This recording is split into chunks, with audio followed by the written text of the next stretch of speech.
So this is not the penultimate because I'm uploading 2 videos tomorrow, but one of the penultimate day of 2018 I'm going to be uploading. And I'm just going to briefly talk about my favorite books that I read this year. They don't necessarily have to have come out this year, but they are ones I've read this year, in no particular order. So, Symptoms of Being Human. I really enjoyed this book. This was the first book I ever read about a gender fluid character, and you can watch my review up here, and I go into further detail about why I loved it and like the plot and stuff. But my favorite thing about this was getting the perspective, a perspective that I haven't previously had. If I keep looking over there, it's because I'm watching my candle, which is very quickly running out of wax. Anyway. And I just love getting a perspective that I haven't had before, and the story itself was really powerful. A Quiet Kind of Thunder. I read this book in 7 hours, I believe, and it was adorable. There's a deaf and a mute set of main characters, and they have this romance and they get together pretty quickly, and the majority of the story is about their relationship, and it was just so cute and fluffy.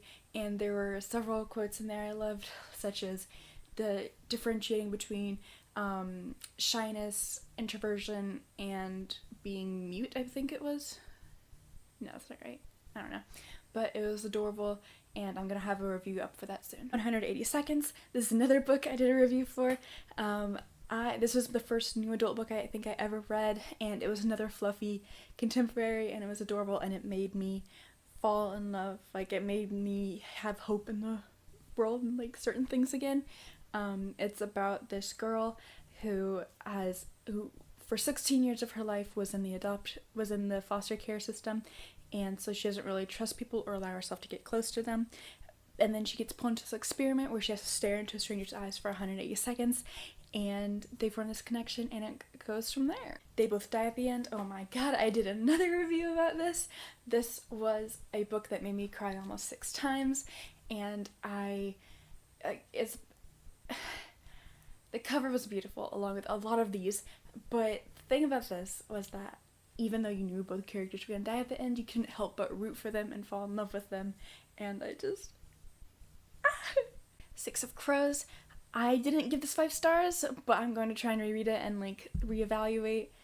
But I'm going to try and reread it and reevaluate my opinion about it and see if I think it deserves 5 stars in the end. But I really liked all the work Lee Bardugo put into it, and just the world building was really good, and I loved Inez and the majority of the other characters. And I loved the heist. The Hate U Give. Along with the movie, this book was really powerful, and there were several quotes I loved. And at the end of the book, where Angie Thomas listed a lot of the names the last few years of black kids that had been shot wrongly, was like, she snapped, and I loved it. And everyone needs to read this book. Every Day. This, I don't remember what I gave it. I think I gave it 5 stars. And I don't know exactly what I like about this book because I don't usually enjoy books like this.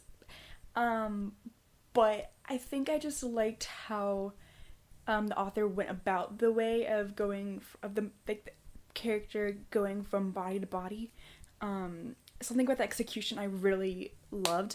I don't really have any interest in reading the other books because I feel like I wouldn't enjoy them as much. So, headcanonically, this is the only book that exists. And finally, Simon vs. the Homo Sapiens Agenda. Becky Albertalli, I think, really understands how teenagers talk and think. This book, I laughed a lot during, and I cried a couple times, or I almost cried, and I love the title. And I'm so glad that the adaptation was pretty close to it, and that queer people could see themselves in the book and movie. So that's all I've got for today. Oh, you can watch my favorite movies of 2018 that I just posted today as well, because I was working on something else yesterday and didn't get a chance to upload it. Tomorrow I will be uploading 2 videos, and that'll be the last videos I upload for 2018. Make sure to watch out for Saturday January 5th, a very cool video I'm really excited for. And I will see you guys tomorrow. Thanks for watching. Bye.